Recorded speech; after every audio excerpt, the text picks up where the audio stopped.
This deep squat scored a 2 because my heels were elevated on the FMS board, but my dowel is still aligned over my feet. My knees are aligned over my feet. My femur is below horizontal because the angle is less than 90 degrees, and my tibia and my torso and back are roughly parallel. My right hurdle step scored a 2. Make sure you guys are watching the videos before, Nicole.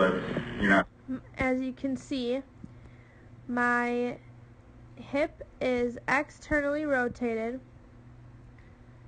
My ankle, knee, and hip come out of alignment, and the dowel does not remain in a perfect parallel with the hurdle.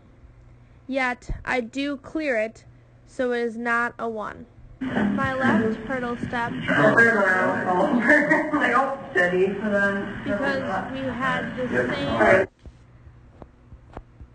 misalignment of the knee, ankle, and hip, as you can see here, as well as, if we fast forward,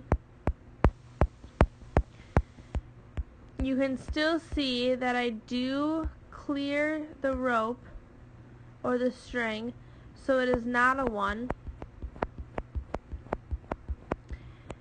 And the dowel does shift slightly from being horizontal in parallel with the string to not. My left inline lunge scored a 2 because you can see that the dowel goes diagonal and does not remain vertical or perpendicular to the FMS board. For the right inline lunge, I scored a 3. The dowel remains in contact and vertical. There is no torso movement noted, and the dowel and feet remain in the sagittal plane. The knee also touches the board behind the heel of the front foot. I was able to perform the shoulder mobility clearing test bilaterally with no pain. For the shoulder mobility test, we measured my hand to be 7 inches. The final measurement with my right hand on top was 16 inches. That is more than 1.5 hand lengths, which puts my score for the right shoulder mobility at a 1. When looking at the left shoulder mobility test, we also used my hand length of 7 inches.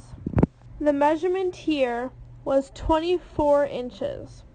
That is more than 1.5 hand lengths, which puts at my final score for this test a 1. I scored a 2 on my left active straight leg raise because my malleolus was able to pass the vertical dowel that was placed at the joint line in my knee. It was not able to go past the dowel when it was placed on the mid-thigh between my ASIS and the joint line, so this score is a 2.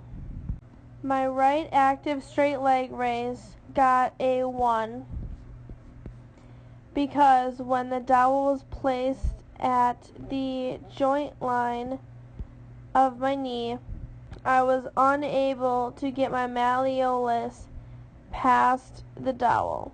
This indicates a score of 1. I was able to perform the spinal extension clearing test for the trunk stability push-up with no pain, which allowed us to continue with the testing. My trunk stability push-up scored a 1. I had my hands placed in the grade 2 position because my thumbs were in line with my clavicle instead of in line at my chin, which would be a 3. The clavicle would be a 2. My thumbs were aligned with my clavicle, and I did have a leg in my spine right here as I was pushing up in my push-up. This resulted in me scoring a 1. The spinal flexion clearing test for rotary stability was cleared or passed because I had no pain with this movement, so you're able to continue testing. My left rotational stability test scored a 2 because I was able to perform a correct diagonal repetition. My right side rotary stability also scored a 2 because I could perform the motion with the correct diagonal repetition.